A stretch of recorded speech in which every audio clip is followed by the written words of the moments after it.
China, Russia, and Iran are expanding their economic, political, and military ties with Latin American countries, especially Venezuela, Cuba, and Brazil, to challenge U.S. interests and influence in the region. These three adversaries are using various strategies to gain access to natural resources, markets, technology, and intelligence in America's backyard. China is the largest trading partner of many Latin American countries, including Brazil, Chile, and Peru. It has invested billions of dollars in infrastructure projects, such as ports, railways, and telecom networks. It has also provided loans and vaccines to help countries cope with the COVID-19 pandemic.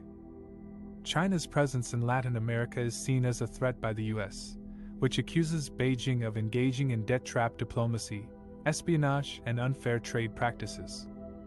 Russia is also increasing its footprint in Latin America, mainly through arms sales and military cooperation. It has supplied weapons and equipment to Venezuela, Nicaragua, Bolivia, and Cuba. It has also conducted joint exercises and training with these countries. Russia's main goal is to counter U.S. influence and presence in the region, especially in areas close to its borders, such as the Caribbean Sea and Central America. Iran is another actor that is seeking to expand its ties with Latin American countries that share its anti-U.S. stance. Iran has signed strategic agreements with Venezuela, Cuba, and Nicaragua on political, trade, industrial, and scientific cooperation. It has also sent oil tankers and military advisors to Venezuela to help Maduro's regime survive U.S. sanctions and pressure. Iran's activities in Latin America are a source of concern for the U.S., which fears that Tehran could use its allies as a base for terrorist attacks or nuclear proliferation. These three countries are not only competing with the U.S., but also with each other for influence and resources in Latin America. They have different interests and agendas that sometimes clash or overlap. However, they share a common desire to challenge the US-led order and create a multipolar world where they can assert their power and interests.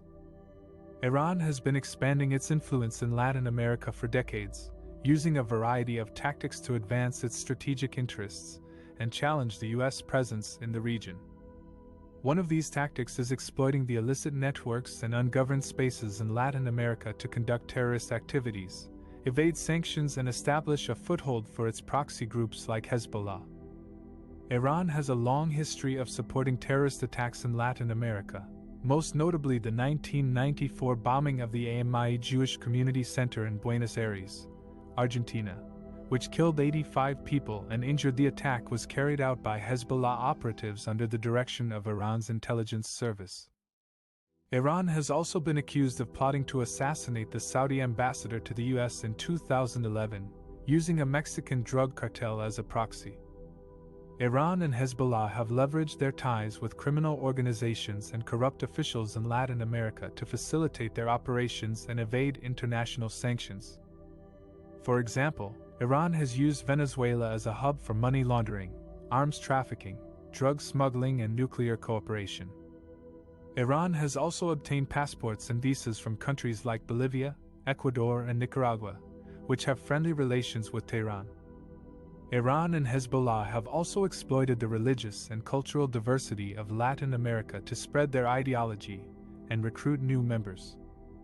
Iran has established cultural centers, mosques, schools, and media outlets across the region, especially in the tri-border area, TBA, of Argentina, Brazil, and Paraguay, where there is a large Muslim population of Lebanese origin. Iran has also sent clerics and missionaries to convert and radicalize local communities, such as indigenous groups in Bolivia and Colombia. Iran's silent terror tactics in Latin America pose a serious threat to the security and stability of the region and the U.S.